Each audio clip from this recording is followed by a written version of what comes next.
I suppose the biggest thing about using video is getting up the courage to do it. It's a new technology, and as a librarian who's technology challenged, you just have to say you're going to go for it and try it, and not be scared. And then you have to find good people to help you. And that's where my system came in. Whenever I have a technical question, they always come to my rescue, and Janelle was always standing by to do that.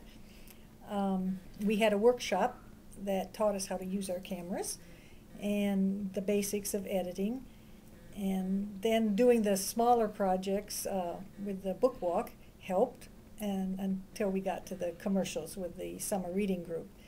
And at that point, I wasn't sure if I knew enough, so I went out looking for help. I was lucky enough to have a young adult come back from college who had some knowledge of making commercials. And so I roped her into helping me. And then I also asked the forensics teacher at school if she would like to help with this group. We get lots of volunteers at my library. And she had done a little bit with it, but she wanted to learn more too, so she said she would. So we had 3 people, and we sort of pooled our knowledge in order to be able to get through the project. Another place you could look for help is with the young people in your community. Quite often they know, as you know, more than you do about computers and technology, and they can figure out how to do it, or think they can figure out how to do it, and you can get by that way. So last summer's theme for summer reading was Be Creative at Your Library, and so I thought one way we could be creative was to make a commercial. When we were doing the classes at the system and how to use the camera, Janelle had showed us several commercials that had been made around the country, and that sort of inspired me that that would be a good theme, an easy way, a small project. I didn't want to start out with a full-length movie, even though the teens might have wanted to have done that. So we told them we wanted a 1-minute commercial, which turned out to be a very difficult thing to do because you want it longer than that. The kids sat down in the first meeting and began brainstorming ideas. What could they do to write a commercial for the library? We talked about who the audience was. Was the audience going to be other teenagers, or was it going to be the citizens of Kinsley, or was it going to be children, you know, for summer reading program? Who was going to be the audience? And once they zeroed in on that, then they started trying to figure out an idea to base their commercials. And we just brainstormed, and I think everyone knows that brainstorming is just writing down ideas without being judgmental about them, just trying to fill up the paper with ideas. By the end of that evening, they had come up with one idea they sort of liked, if they could figure out how to do it. And so I sent them home with the assignment to try to see how they could do that, and if they had any other ideas, and when they came back the next week, we would zero in and decide. The second week, when they came back, they had figured out that they could get costumes and everything in order to produce this vampire commercial. They had decided it was possible. And another teen said, well, she'd had another idea about doing a commercial with a psychiatrist, but they had been talking about using shadow puppets, and she couldn't figure out how shadow puppets could work in with this psychiatrist, you know, a doctor. And I said, well, I saw no reason why a rabbit shadow puppet can't go to the psychiatrist. And so that was the second idea they had.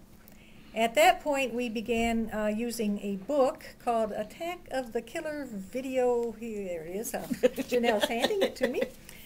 We started using a book, Attack of the Killer Video book. And this is written for young people.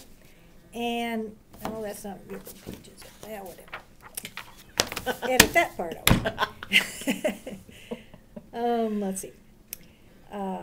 And the next step in writing a commercial is to do a storyboard.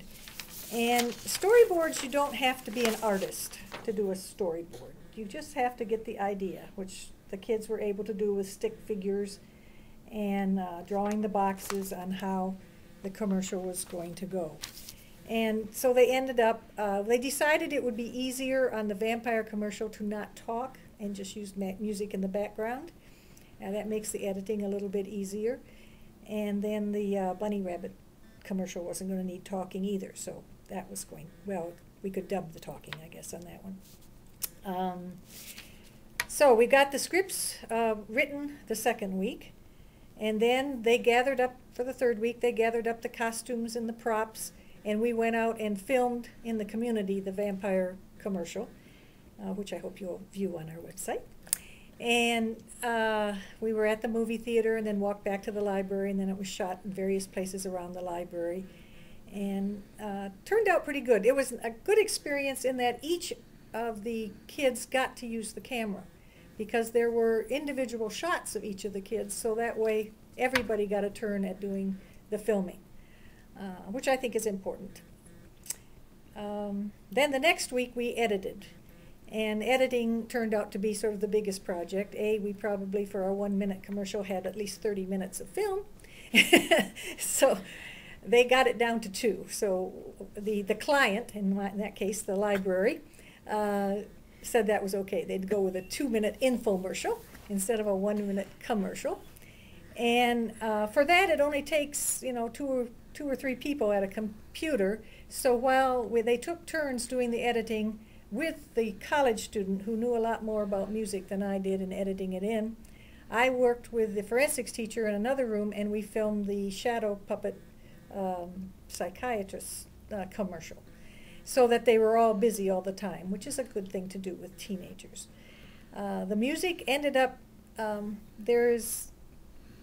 you can use so much of copywritten music, just little pieces, so that it took them, that was probably the longest thing it took the teenagers to do, to pick out the music that they wanted to use, and then the 15 seconds of the music, and then putting it so it played over and over and over again, and then dubbing it into the film. As it turned out, there's sort of a cymbal crash or something in the music, and it turned out to come at exactly the right time. I think 5 out of 6 times in the commercial. It looks like we planned it, but we didn't. It was just the good Lord looking after us. The bunny rabbit commercial wasn't nearly as hard to edit, and so by the end of the evening we had 2 commercials done, and we were able to load them onto YouTube so that you can enjoy them.